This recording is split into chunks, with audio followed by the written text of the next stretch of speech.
Judas Iscariot, Judas from Kerioth, perhaps.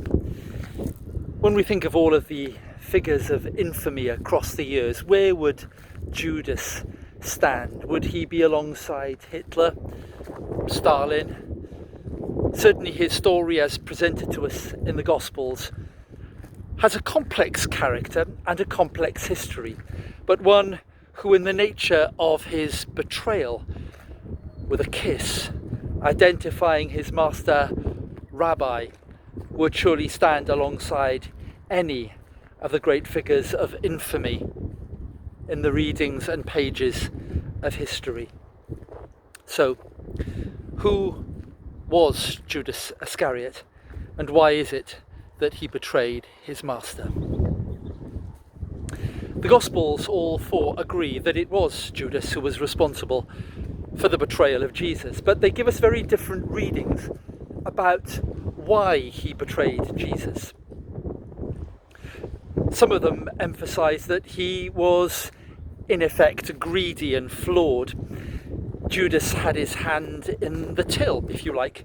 He was a thief, and it was because he wanted to access the monies which had come from missionary journeys that he decided that it was probably best to get rid of the man at the top. And having succeeded in doing that, he was now free to take the pieces of gold or silver or whatever it was, the money that he took. And Judas, by this account, was a deeply flawed character, but actually no more than just the common thief who, in his actions, somehow led to one of the greatest catastrophes of all. And that's a possible reading.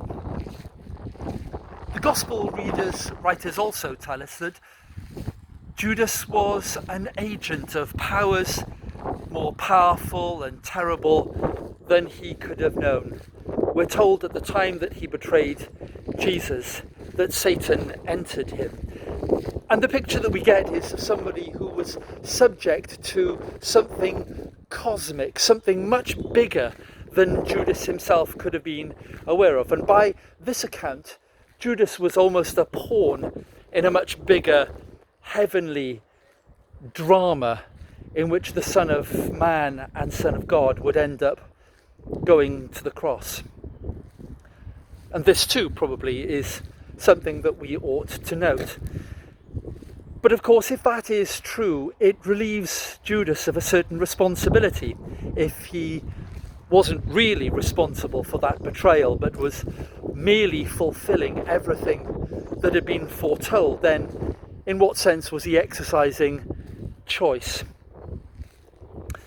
The third picture that we might have of Judas is of a person who was not very different from you and from me, dazed and confused, to quote an old song. Because Judas might well have been the figure who, caught up in the rush and the excitement of this carpenter from Nazareth, seeing the potential and possibility of a new way of doing things, a new life, then found the plan not going according to plan. And in his attempt to restrain Jesus, found himself betraying him in order to protect the vision.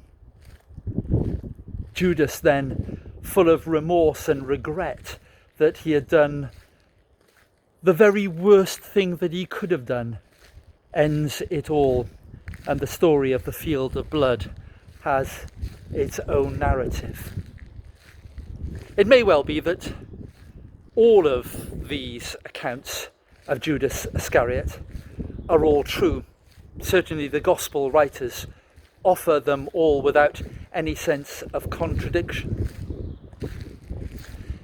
If Judas perhaps is, though, like us, he is a kind of representative, because in our heart of hearts, perhaps at times, we have all, if not betrayed, certainly let Jesus down.